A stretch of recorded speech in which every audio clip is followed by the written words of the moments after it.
ചെറുതായിട്ടോ. ഇവൻ കല്യാണം കഴിച്ചവന് 3 കുട്ടികളുണ്ട്. പക്ഷേ ഞാൻ അവിഹിതമാണ്. അല്ലല്ല, ഈ കല്യാണം കഴിക്കാത്ത ആളെന്താ പറയല്? ഒന്നും പറയണ്ട, അല്ല അല്ല, നോ മാഡം, ഞാൻ അന്യ സ്ത്രീകളുടെ മുഖത്ത് നോക്കാറില്ല. നിങ്ങളെ പറ്റി അങ്ങനെ ഒരു പരാതി നാട്ടിലുണ്ട്. അതെ, ഞാൻ അഡ്മിഷന്റെ കാര്യത്തിന് വേണ്ടി വന്നതാ. അതിനെന്താ, സിമ്പിൾ പരിപാടിയല്ലേ, നമുക്ക് റെഡിയാക്കാലോ. ഹലോ ഹലോ ഹലോ, ഈ ജിമ്മിന്റെ ഓണർ ആരാ? ജിമ്മിന്റെ മുതലാളി.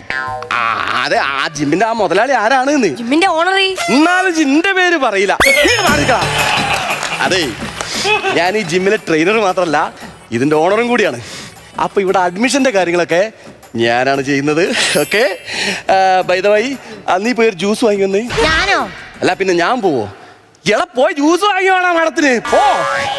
പിന്നെ ആ റോഡിന്റെ അപ്പുറത്തെ സൈഡുള്ള കടയിൽ നിന്ന് വാങ്ങിയാൽ മതി.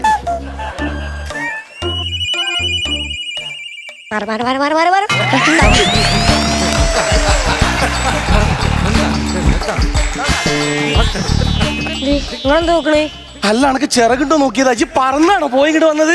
മാഡത്തിന് വെയിറ്റ് ചെയ്യണ്ടല്ലോ കരുതി. അതല്ല, ഇതെന്താ ഈ ട്രെയിനിന്റെ ചങ്ങലൊക്കെ ഇവിടെ കൊണ്ടുവച്ചിട്ട്? അയ്യോ, അത് ട്രെയിനിന്റെ ചങ്ങലല്ല. നിങ്ങൾ കേട്ടിട്ടില്ലേ, ഒന്നെങ്കിൽ ജിമ്മിന് പുറത്ത്, അല്ലെങ്കിൽ മാസ്റ്റർ നെഞ്ചത്ത്. നീ ആ സാധനമാണിത്, നെഞ്ചത്ത്. നെഞ്ചത്താണത്? അല്ല, കവളത്ത്. മൂക്കത്താ? എടാ നെഞ്ചക്ക്. അതെന്താ അറിയാം മാഡം, ഞാൻ ഈ ജിമ്മിന്റെ ഓണറും ട്രെയിനറും മാത്രല്ല, നാട്ടുകാരോടൊക്കെ ചോദിച്ചാൽ അറിയാം, ഞാനൊരു ആഭാസനും കൂടിയാണ്. അതല്ല, ഞാനൊരു അഭ്യാസി കൂടിയാണ്. എന്തൊക്കെ അഭ്യാസം കാട്ടിട്ടാ മൂപ്പര് ഇവിടെ പിടിച്ചിക്കണേന്ന് അറിയോ? ഈ ചെയ് അല്ല, ഡയലോഗ് അടി നിർത്ത. ഒരു കാര്യം ചെയ്യ്, പോയി 20 പുഷപ്പ് എടുത്തുവാ. അല്ല, നിങ്ങൾക്ക് ഇതിനിപ്പോ പുഷ്പം? അത് 20 എണ്ണം.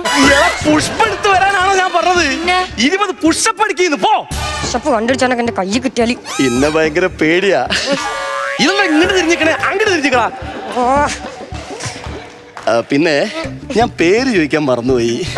ഞാനും മറന്നു. എന്താ പേര്? പേര് ഞാൻ ചോദിച്ചോളാം, പോയി പുഷപ്പ് അടിയടാ. എന്തായിരുന്നു പേര്? എന്റെ പേര് ഷീല. ഞാൻ സത്യൻ. ചെമ്മീൻ കണ്ടിട്ടുണ്ടോ? ഇല്ല, ഞങ്ങളിപ്പോ ഒരു ഉണക്കച്ചെമ്മീൻ ലൈവായിട്ട് കണ്ടോണ്ടിരിക്കുകയാണ്. ഷീല, ഷീലയുടെ നാളെ ഏതാണ്? നാളൊക്കെ ആവശ്യമുണ്ടോ? അല്ല, അങ്ങനെയല്ല, പേരും നാളൊക്കെ അറിയണമെന്നുണ്ടെങ്കിൽ നമുക്ക് ഭാവിയിൽ ഷീലക്ക് എന്തെങ്കിലും കുഴപ്പമുണ്ടോ ഞാൻ നോക്കി പറയും. ഞാൻ ഈ ലക്ഷണങ്ങൾ നോക്കി പറയുന്ന ഒരാളും കൂടിയാണ്. ഇതൊന്നും അത്ര നല്ല ലക്ഷണമല്ല. പുഷപ്പടിക്കാനല്ലേ ഞാൻ അടിച്ചോണ്ടി, നിങ്ങൾ 5-6 അടിച്ചോളി. മാസ്റ്ററെ, അപ്പൊ നാളെ മുതൽ വർക്കൗട്ട് തുടങ്ങിയാലോ? അയ്യോ ഷീല, നാളെ പറ്റൂല കേട്ടോ.